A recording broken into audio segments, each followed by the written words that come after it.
We're here in the program, and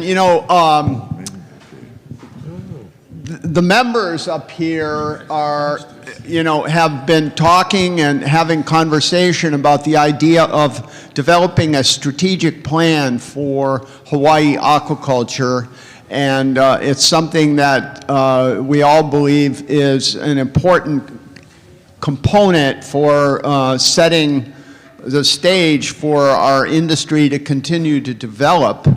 And so we have a great eclectic collection of folks up here. Some of them you've heard from already, so I won't bother introducing them long form, but just by name. Dick Jones from Blue Ocean Mariculture, Neil Sims from Ocean Era, Herb Lee from the Waikolua Fish Pond. And in the center is Ron Weidenbach, who hasn't gotten a chance to speak yet.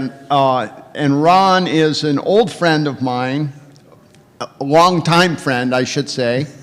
And Ron has been a fish farmer in Hawaii for a long, long time. And we go back a ways. Ron is the founder and co-owner and manager of Hawaii Fish Company, Hawaii's longest operating commercial fish farm.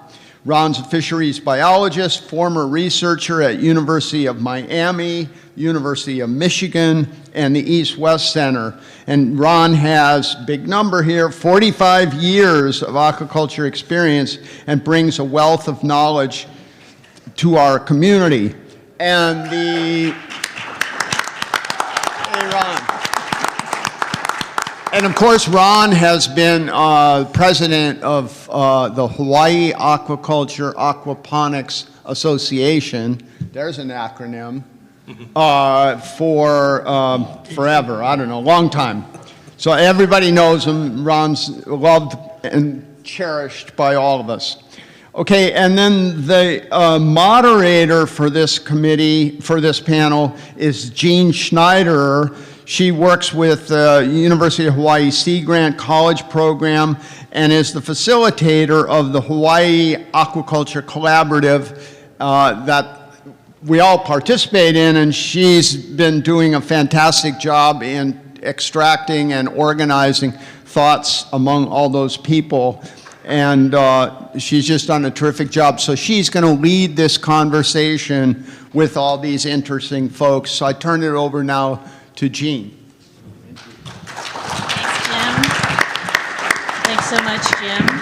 Aloha. Good afternoon, everyone. And it's nice to hear the love for Ron. I just want to add that I was talking to someone the other day, and they said, well, you know Ron, he's the encyclopedia of Hawaii aquaculture. So I thought, we got to make a T-shirt or something, Ron. So what an incredible day and conference. Over the past 2 days, our conference organizers have really masterfully curated an impressive lineup of speakers who inspire, who really have developed technology and applied technology, and really pushed us to think about what's possible.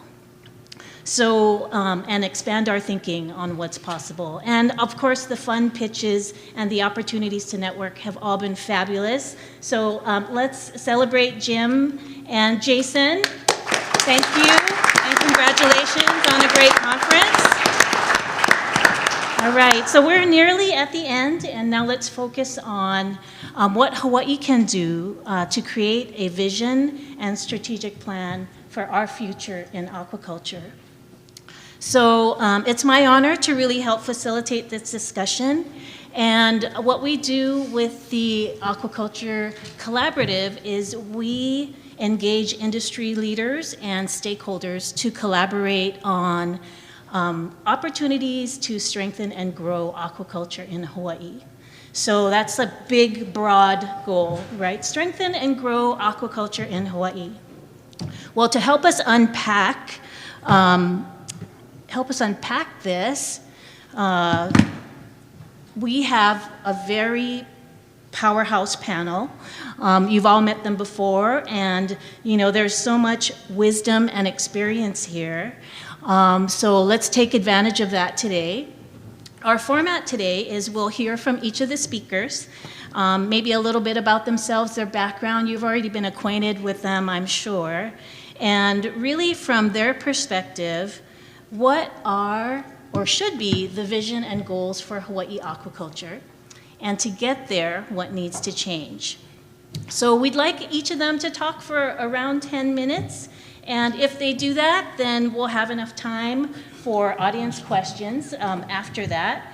And we're looking for you to participate. Submit questions. You can do that through the HOVA app. I see there's already a question on there. And also, you can just shout out your questions. We can do it the old-fashioned way. But I encourage you to consider this panel your ChatGPT of Hawaii aquaculture, right? Except better. It's not AI, it's RI, it's real intelligence. So, so let's get started. And so, Herb, would you be able to kick us off? Sure. Let's see what's going to come up over here. Oh, okay.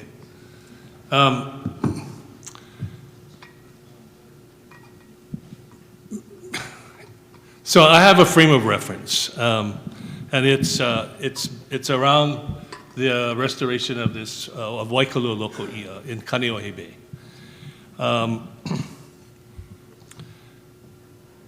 In order for us to think about solutions, we have to understand the story that we're in, and so the story that I'm in is, as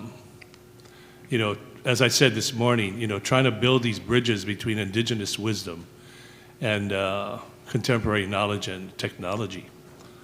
And as I said this morning as well, my focus now that we've been trying to physically restore the fish pond, and it's taken us on a number of paths regarding education, is to now focus on the food security issue, and that is going back to the original intent of these ponds and why our ancestors built it in the first place, and how does it really serve our community. So do we need a strategic plan? Yes, definitely. But I see a strategic plan as a tool in a process to get from point A to point B, perhaps even point C. So what I've learned through the process of developing all of these education curriculum is that you have to kind of start with the end in mind. Where do you want to end up? What is the end goal here? And obviously, from a macro perspective, we have to look at, again, going back to what I said this morning, how do we get from being totally independent, self-sufficient, to being almost totally dependent on imports?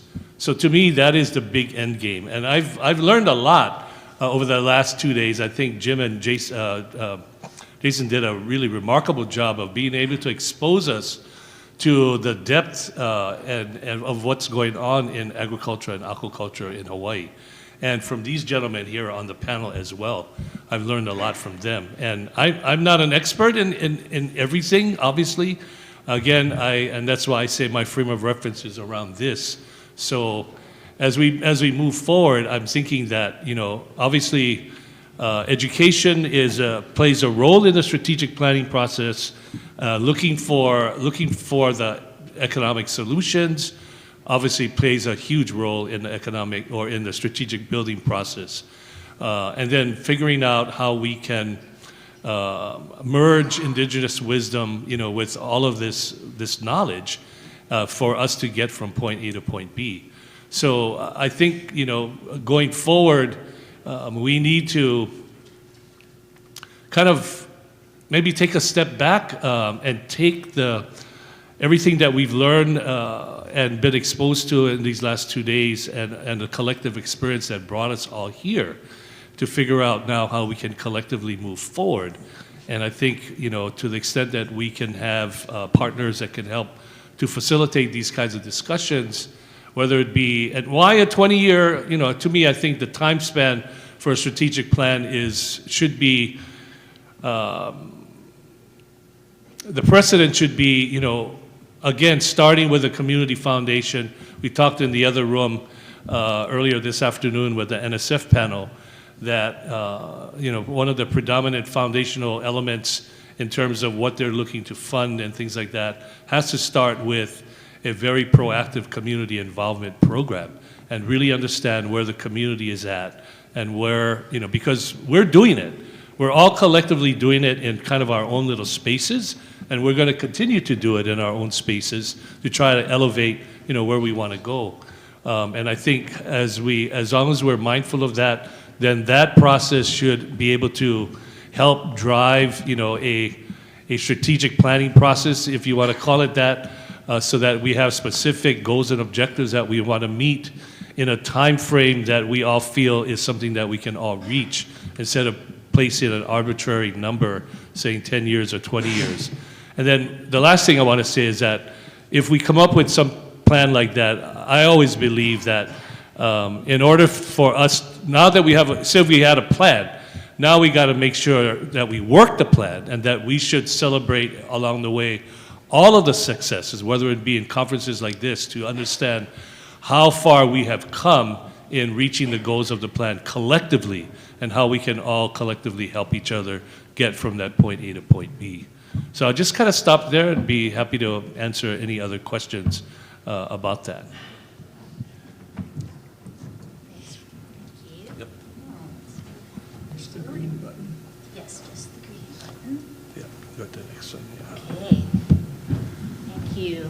Okay, Ron, and right. so from your perspective, vision and goals for Hawaii aquaculture, and to get there, what needs to change? Same question. Right. Well, aloha. Jim, thank you for the generous introduction. Jim and I go back 50 plus years. So I won't repeat what he said, but I started at the university level. I did my master's doing economic assessment of aquaculture potential in Vietnam in the Mekong Delta when I was with the University of Michigan team. That was in the early 70s. And then had a few other overseas jobs along the way. While I was working for the World Bank in Bangladesh, I got a letter from Hawaii with a photo of a lovely young woman with a haku lei, come home, and I eventually got back and married the young woman, and we have had a career together. But at that point, I figured I had been overseas enough and really just wanted to dedicate my life to trying to build an industry here. So we founded Hawaii Fish Company in 1978, and over the next 45 years, my wife and I have developed 3 farm operations, moved to our current, moved to our current farm site on the right in 1972, which is a flooded rock quarry in Mokuleia. And so that's where we go forward from. My vision is for aquaculture is to expand sustainable aquaculture in Hawaii as a culturally and environmentally appropriate economic development opportunity. Restoring a science-based and economic development-focused aquaculture program that was unfortunately impacted heavily during the recession in 2008, with most of the positions eliminated.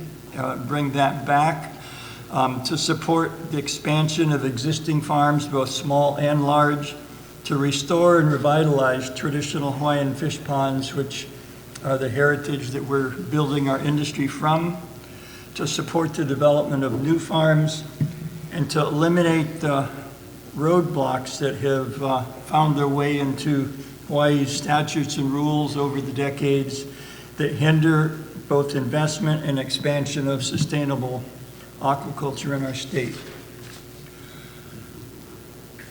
So in 1975, I was privileged to be part of a workshop at the East-West Center and the Nui Nui Fisheries Center. This was after the first successful mass culture of freshwater prawns.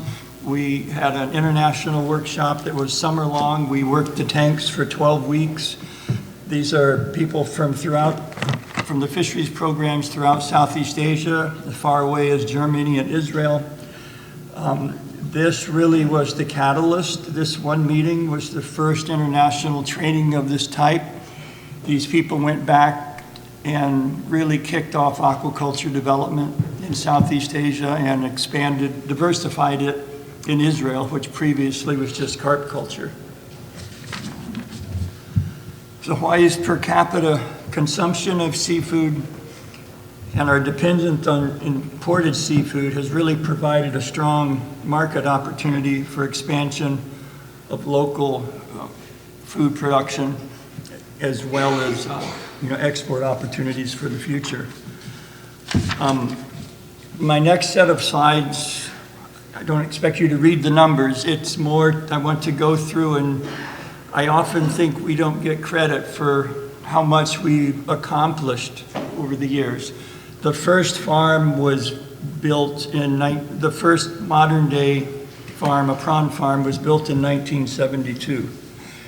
And by 2017, our industry had grown to the 5th ranked commodity group in the state. We had surpassed cattle, coffee, and macadamia nuts. Next slide. Hawaii aquaculture industry also has had a strong track record in innovation research through the SBIR program, which has, even though we're still a relatively small sector, we have surpassed the research contributions or income from the rest of agriculture. And unfortunately, the Hawaii matching program did not make it through this last legislative session, but it has been a big part of this success. The U.S. In the U.S. market, Hawaii now ranks number 7, or as of 2018, we ranked number 7 in the nation for our total aquaculture sales. But breaking that down on a per capita basis, we are now number 2 in the nation. In 2022, with data that came out last week, we have now hit 89.6 million, as was reported earlier today, I believe. This is a 12.5% increase over 2021 as we pulled out of COVID. The sales have fluctuated a little bit up and down over the years due to global conditions, but our upward trend has always been positive. One way we can look at this to take the year-to-year ups and downs out of the valuation is to look at it as compound annual growth rate, which the start and end point and the number of years in between. And so if you look at the U.S. total aquaculture industry, the compound annual growth rate for the time period of the last aquaculture census, it was a 2.2% increase. Hawaii was almost a 6% increase. So we're 3 times the rate that the national industry is growing. So I think that's a positive on our part. If we take that compound annual growth rate and use it to calculate from our 22 production value, and project out to 2030, we should be at over 140 million as an industry. But if we can achieve the 12.5% growth rate that we've achieved between 21 and 22, we will surpass the 200 million rate, which was a projection put out earlier today as a targeted. So I think it's achievable. And that would put us the #1 agricultural commodity in Hawaii. So what is needed to expand sustainable aquaculture in Hawaii, in my opinion? So we need a collaborative strategic planning by both industry and government working together. We need legislative support to identify and address leasing and investment roadblocks in statutes and rules. We need the various departments that are involved in various elements of permitting and oversight of aquaculture to coordinate and to communicate. We need support for innovative research and extension. We need workforce training. And to me, it's important that we also support our on-farm housing. This addresses both farm production and security needs. Our animals, our plants need 24-hour care. It also would help address the high cost of housing so that our employees can stay, reverse the brain drain. And studies in California showed by having on-farm housing, efficiency on the farm is significantly increased. So the recommended actions to go forward, the first three have already been submitted to the Department of Ag, who in turn presented it to the governor for the next legislative session. These were three bills that did not make it through the last legislative session, but establish an aquaculture advisory committee in the Department of Agriculture in the chair's office, made up of industry members, research and extension, and someone from the seafood marketing industry. And so we can really get input as to how to direct growth of the industry.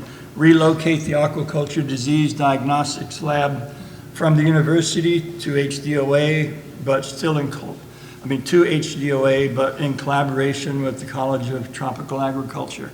This has been agreed upon by the two, by both the department and the university. We just need to formalize it with legislation to conduct a statewide feasibility study of potential sites like Nelha, somewhere in the state, more than one, potentially. Freshwater, saltwater, depends, that's what the study will assess, what is the feasibility. We want to elevate aquaculture to a division level in the department. This will give it higher priority, it'll give it greater access to funds for staffing and programs. And again, to amend statutes and rules to be more supportive of our industry and of investment, which is all critical.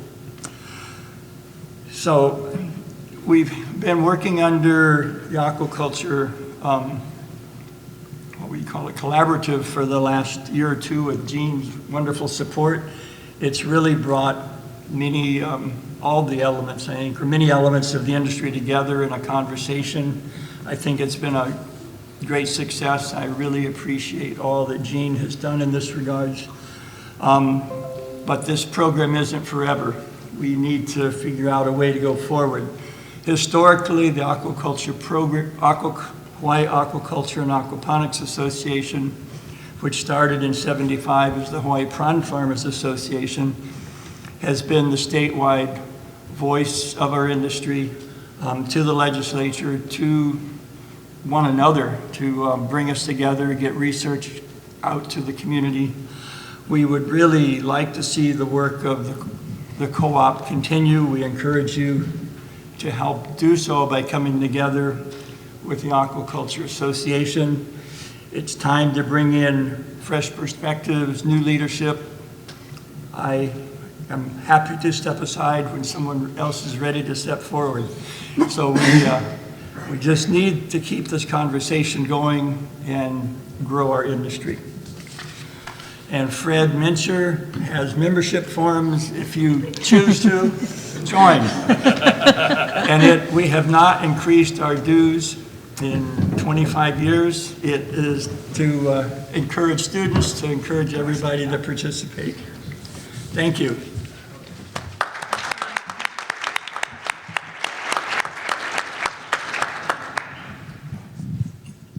If you'll excuse me, I'll stand up. I can't speak when I'm sitting down. I need to be wave my arms around a little.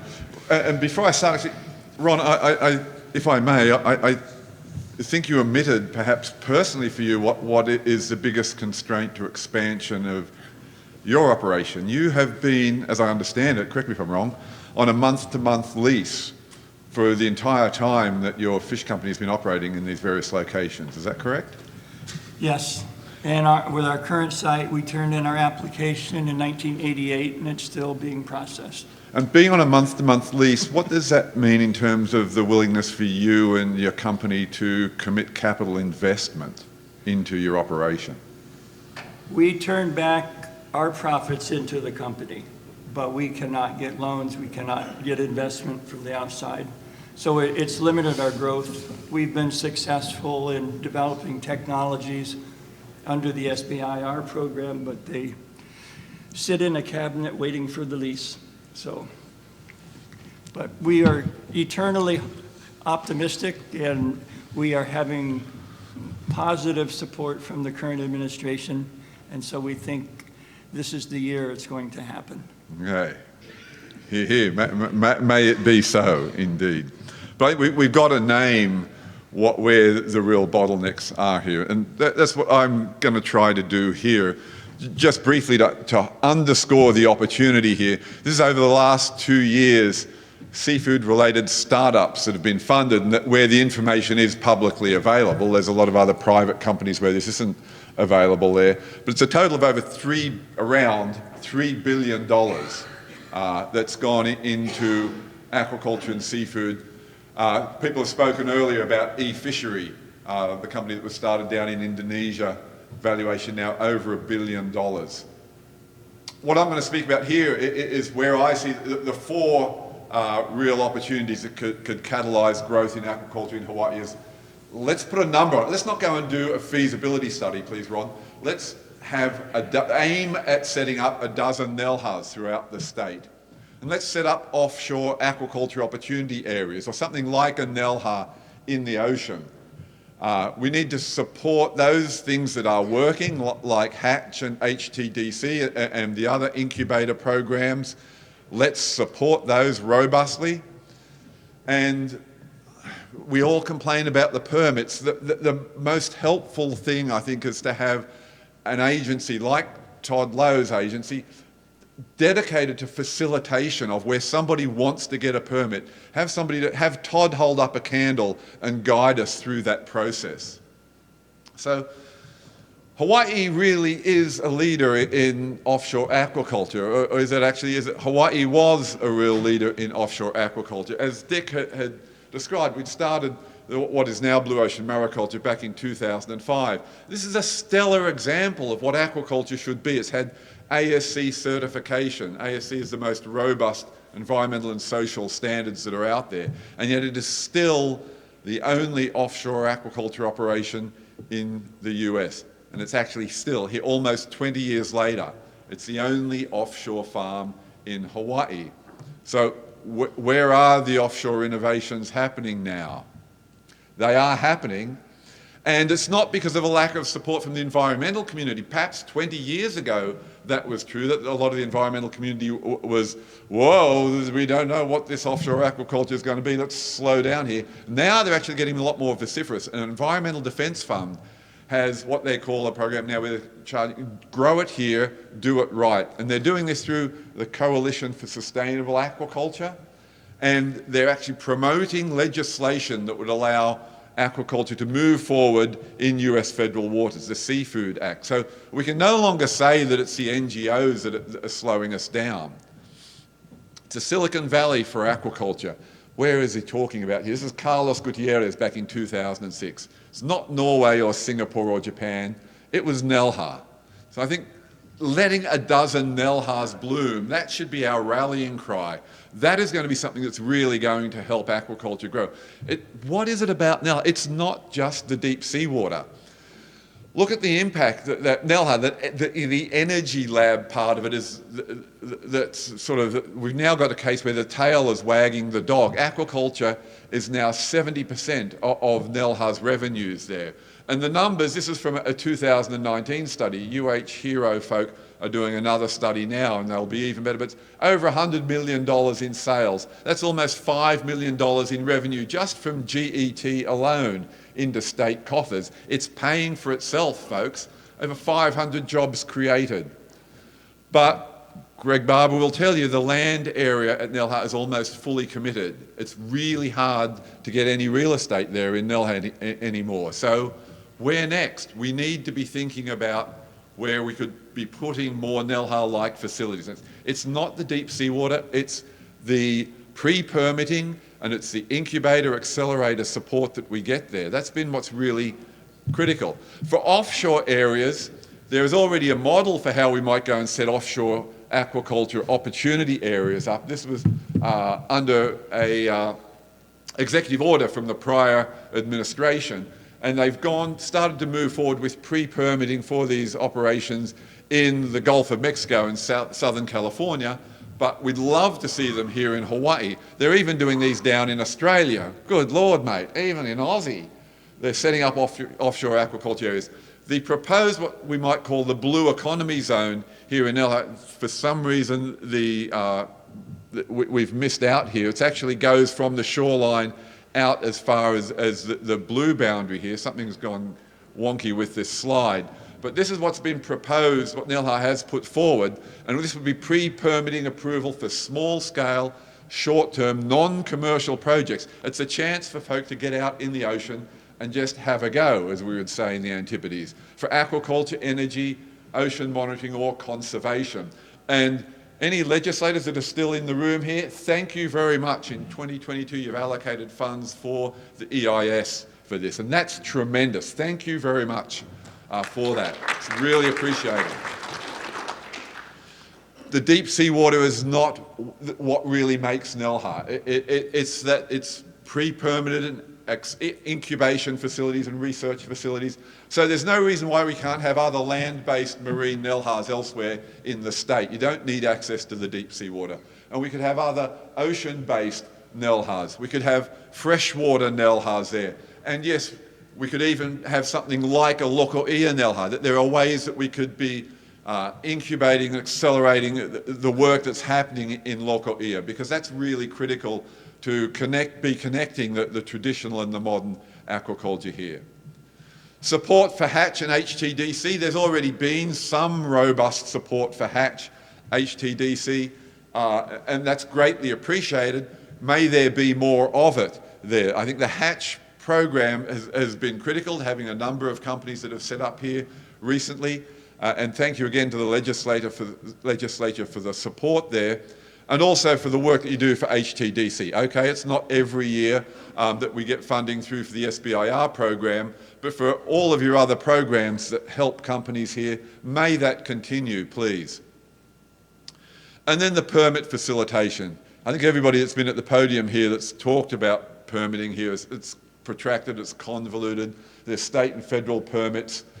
But we've been working for the Ever Beach permit that I've spoken of earlier. We've been working towards that here now for about 4 years. A lot of that is just gentle consultation with the community.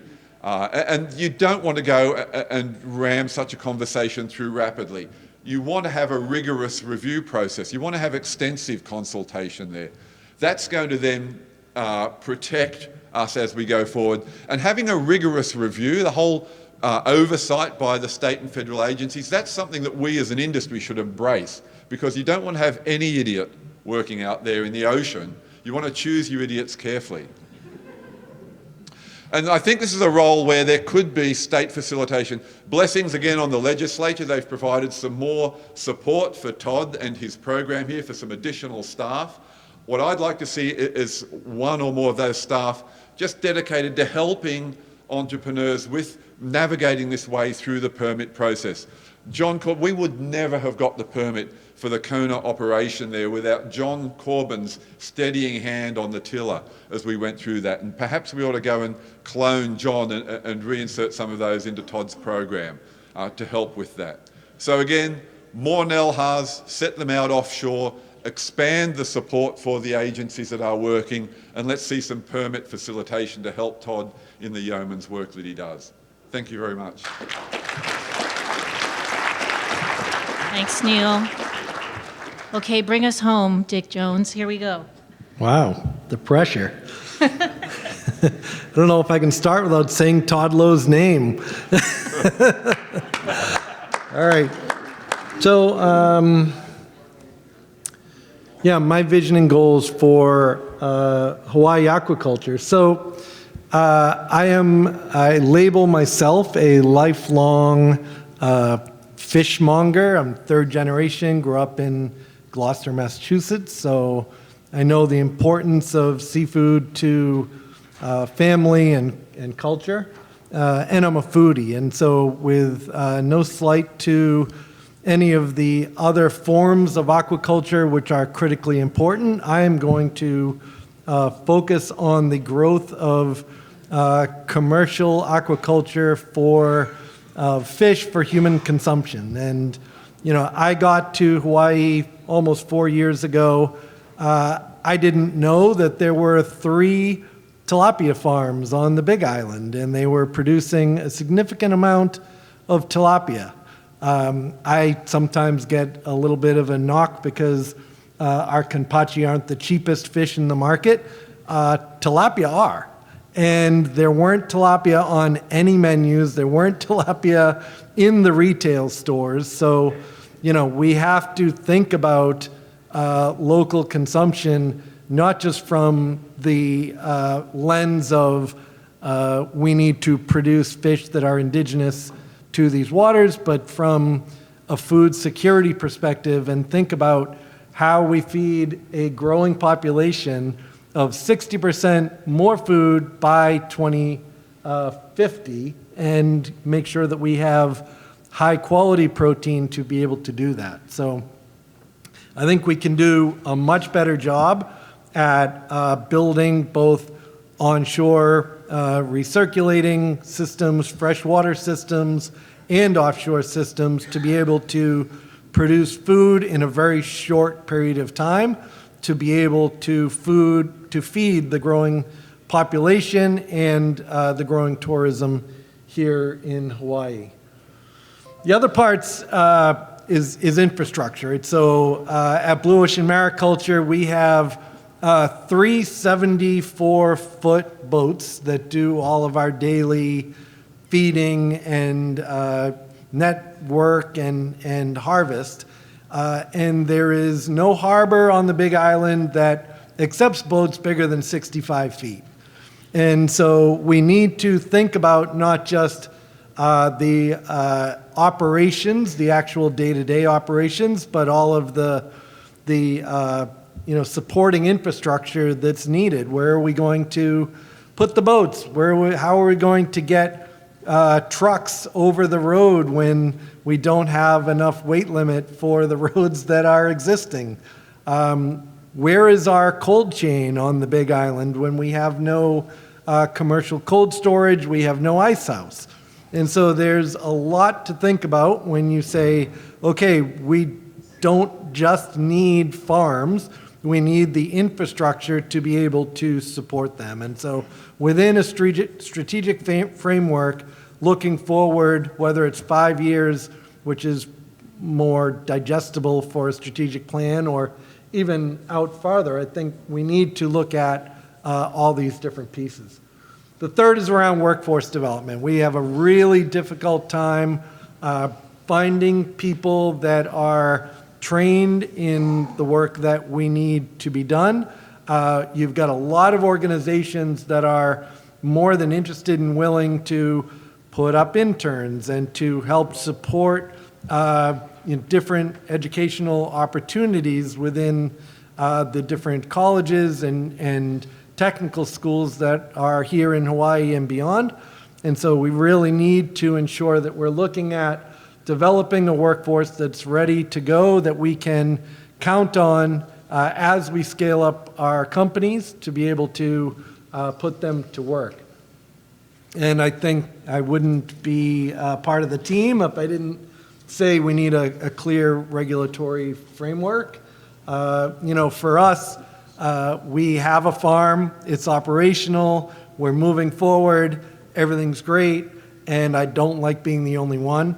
So as much as we can do, I get asked all the time, why are you even in these conversations? It's to tell people, here's our facility, here's what we do, we are fully transparent, come see what we do, if there's anything that we can help learn and teach so that we demonstrate that this is a socially and environmentally responsible business that's also economically viable, it creates local jobs, and we address food insecurity issues in Hawaii, that's what we're here for, that's what we do. And the more we can clear the regulatory hurdles that are in place, the better off we'll be.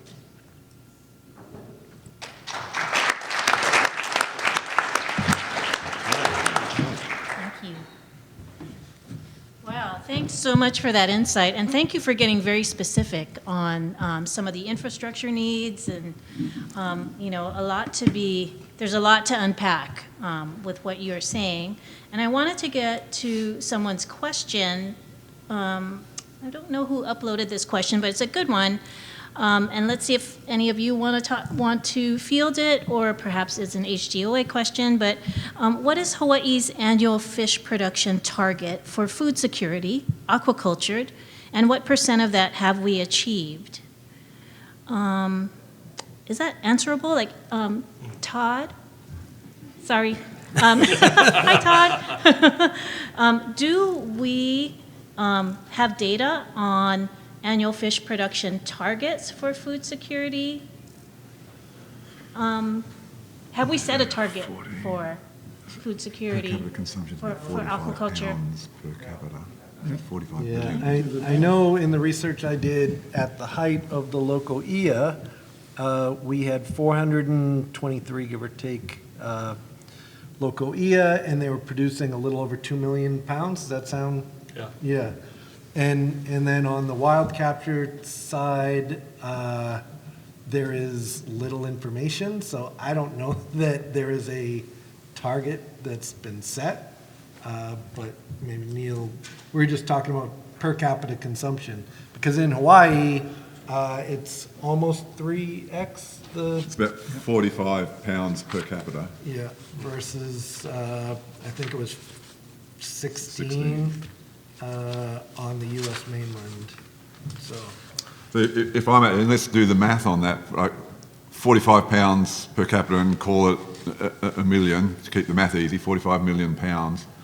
And at the moment, it's around 65% of the seafood in Hawaii that's imported. So if we were to replace that with domestically grown, that'd be 2/3 of that 45 million pounds. So that'd be 30 million pounds.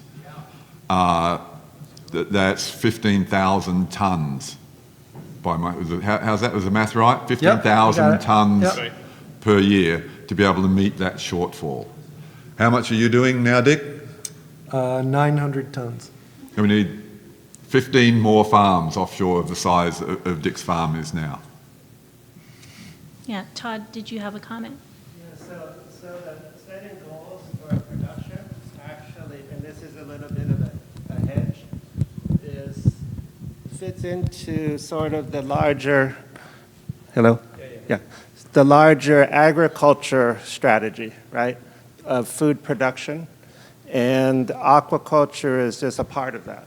Right. So this isn't to say we shouldn't have any goals for aquaculture products per se, but it definitely fits into the DOA's larger strategy, and as an organization, we're still working on that in terms of not only for fish, but for vegetables and cattle, et cetera, et cetera.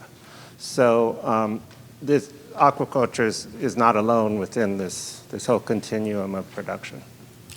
That doesn't necessarily say why we don't have one, but it just gives you sort of the context of where things are. Yeah, and Ron, I think you alluded to setting production goals, right? When you're looking at the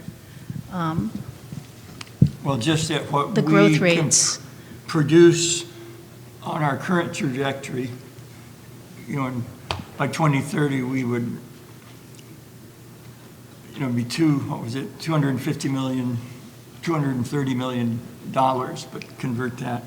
But, if Dick, he achieves his goal, then you will meet that goal. I mean, for all of us. But, I was trying to be conservative. Neil was encouraging me to run the numbers based on a 30% growth rate per year.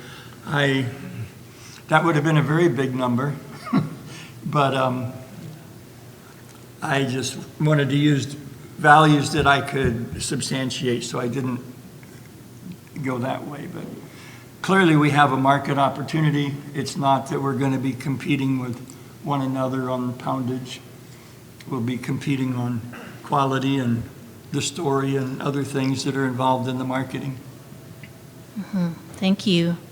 Yeah, and that's one way to do it, right? Is to set down some kind of goal that, and then start working to that. Yeah, and the competition is outside. It's not really within our own group. Yeah, and we talked about, how 63% of our seafood is imported. It's very difficult for us to have control over what's being consumed, right? I mean, I think a lot of people eat salmon, scallops, those kinds of things, so it's very difficult to control. But let's get some questions from the crowd now. Yes? You were mentioning, 15 more farms might be enough to reach those kinds of targets. When it comes to feed production, I'm unaware of any of that going on islands. To be truly independent, we would probably need some food feed production on the islands. Have you guys seen any opportunities or groups that are targeting that besides the ones we heard from today? So the question's around feed. So if we were to increase production, how would we address the feed issue? Todd? Okay, so there's a project going on right now through the ADC, that is a small-scale feed mill. And their concept is to take fish waste, basically from the fish wholesalers, turning that into fish meal, and then, that whole process of fish meal to feed. So, and our friends at OI have done research on that already. This is nothing groundbreaking or new, we just have to do it. So with this mill that's coming up, it's based in Campbell Industrial Park. It'll prove out some of those concepts at a scale that's operational or commercial.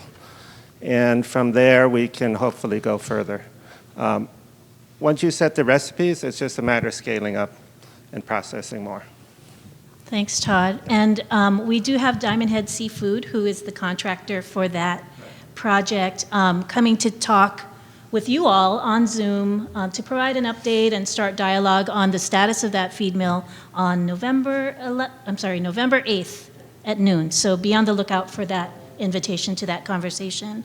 But I wanted to circle to Dick on the feed issue because, like you said, 900 tons, which kind of blew my mind, right? Like, okay, if I figure out my fourth grade math, is that 1.8 million pounds of fish that you produce this year? What percent of that is fish waste? And what are you doing with that waste? Where is it going? Yeah, so it might be easier to talk about when we're at scale because we will have processing and we'll be cutting more fish because we'll be freezing part of it. So at full scale, we will be producing 5.2 million pounds of whole fish. And if you cut it all, you basically are at about a 50% yield. So you're at 2.6 million pounds of byproduct. Right now, we're not cutting a lot of product, but what we do waste we do produce, it goes to a group called the Bolton Group on the Big Island who takes it and mixes it with green waste and turns it into compost and then is donating that compost to the local coffee producers at Captain Cook. It's as good as we could do. We asked our local legislators on the Big Island to help us with that, and Mayor Roth was gracious enough to introduce us to his team, who told us, you're about 10 years out from anything that the state will be able to do to help you. So we don't want it to go to landfill.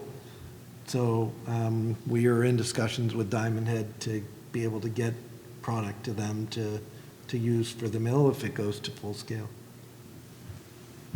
That's great. Thank you. Yes. I might just sort of question the premise about do we want to be completely self-sufficient? I mean, if we do, then we ought to go and dig back out all of those local ear that have already been filled in, that have fallen into disuse, because that's going to be our only hope.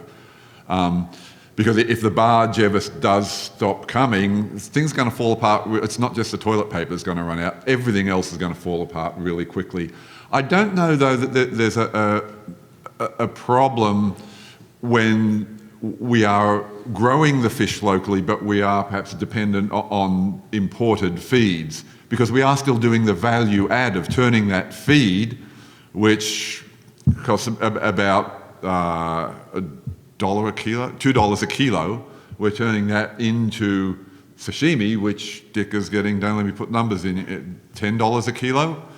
So there is a value add that's happening here, and that's great.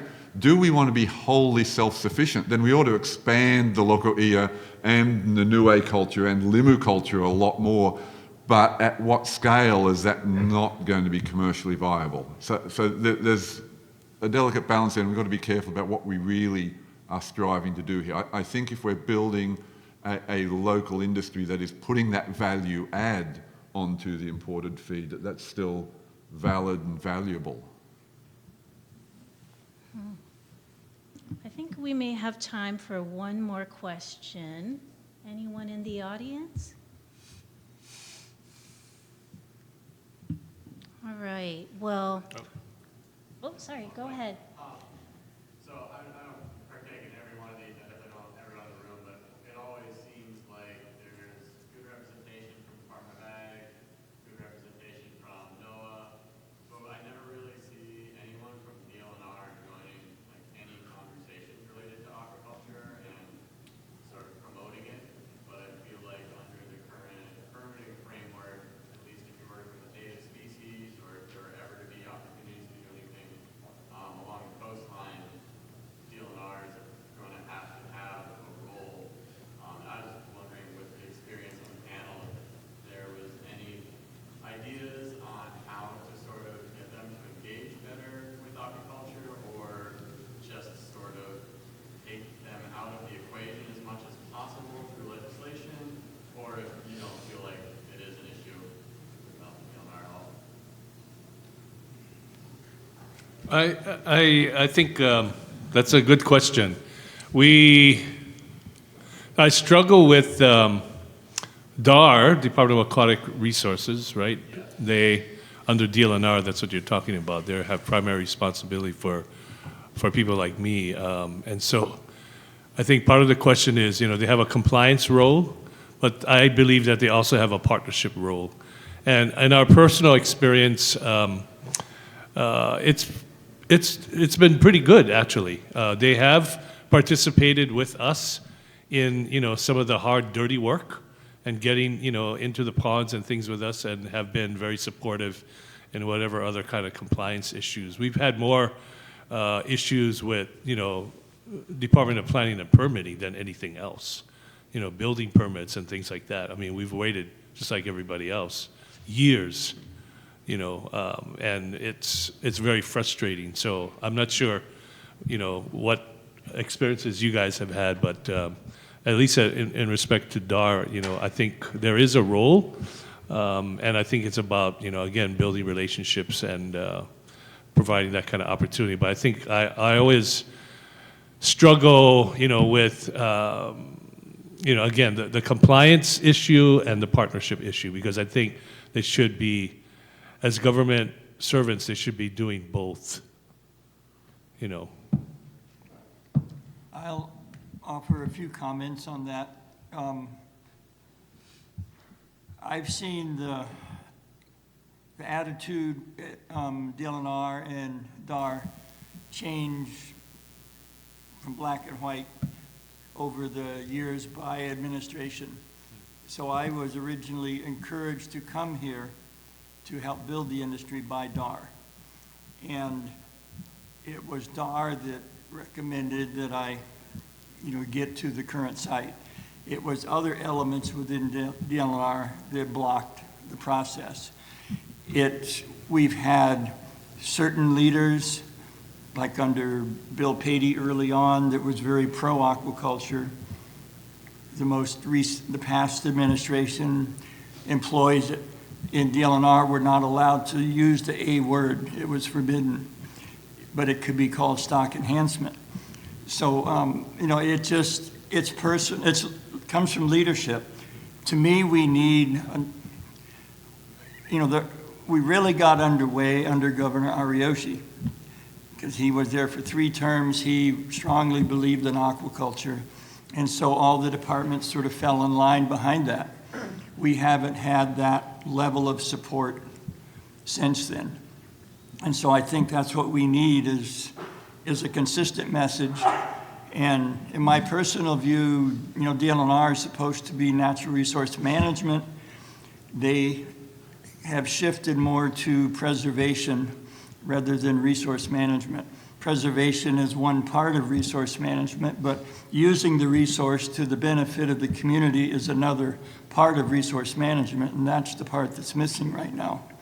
So we just need, to me, leadership from the top to line things up better. I think it's a really good question. I think it's always hard to ask an individual state employee or an agency to pursue 2 goals, the conservation and then the resource development or utilisation. And I think there has been recognition within DLNR that's a challenge. Jenica and I were just meeting earlier this week with folk from OCCL, Office of Conservation and Coastal Lands, and they told us that at the last BLNR Board of Land and Natural Resources meeting that there was a resolution that for aquaculture that it's now going to be co-managed between DLNR and DOA, the Department of Ag. Todd, can you confirm that? No. Okay. So then put this in the basket of rumours and innuendo, because you're getting it third hand here. But I think that if OCCL is speaking of it in that vein, then at least there is a tectonic shift happening slowly there within DLNR. And I think some sort of co-management between DLNR and DOA would allow them to do, to share those different goals that they each have. Yeah. Yeah, well, thank you everyone for your questions. Let me just talk a little bit about what's next. So, as Ron mentioned, there are 3 things that were submitted with the governor's package through HDOA, which were the statewide aquaculture advisory council, an assessment to do another aquaculture park somewhere, and the lab. Is that correct? Those 3 things, Ron? Okay. And HDOA has also contracted with Hatch, right, to help with a strategic plan. So I think perhaps some of you may have already been contacted to participate in like a one-on-one survey. There's going to be another survey that goes out. And so there's going to be movement on a strategic plan, and you all are going to be given the opportunity to provide input. Is that right, Todd? Yes, there's an online survey that's going out shortly. We had some key political stakeholders that we were talking to directly. This is all through the Hatch staff, so look for that to come out shortly. Thanks, Todd. And so let's do a lightning round. 1 sentence from the panel. So after what we've been talking about today, what action should we be taking now? Did we want to start on Dick's side and find come this way? resources to develop a 5-year strategic plan with an implementation goal?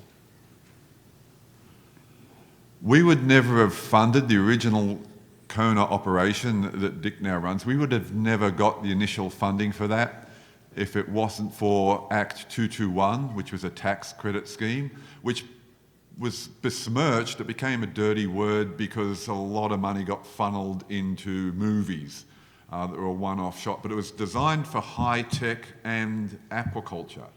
And I think if we would be able to push on our legislators to revisit Act 221 tax credits in a way that brought in money from the mainland as well as Hawaii money, and keep the movies out of it so that we can keep a clean reputation.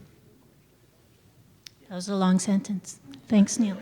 Have you ever known me to be brief? I was struggling with what to say. That doesn't count as my one sentence. I actually would like to add to what Neil says. And if we go down that route, which I strongly support, it can't be for a year or two and then reverse it. And that's been our pattern in Hawaii. We put out an incentive, we get the world interested, and then we pull it away from them, and it ruins our reputation in the investment world and just in the industry overall. If you're going to help us, have it a long-term, something that we can count on.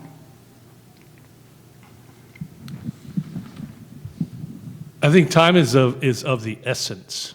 We need to do something now, and I think, what I've learned is that I don't have the capability of doing everything by myself, and so I've relied on leveraging my partnerships, developing the relationships, and I would urge all of you to do the same thing, starting with everybody in this room, to see how we can coalesce together and move forward, and I think, and try to stick and focus and on something that we can create as a short-term success, but also see it as a long-term investment in the next generation. All right, thank you all. Please join me in thanking the panel.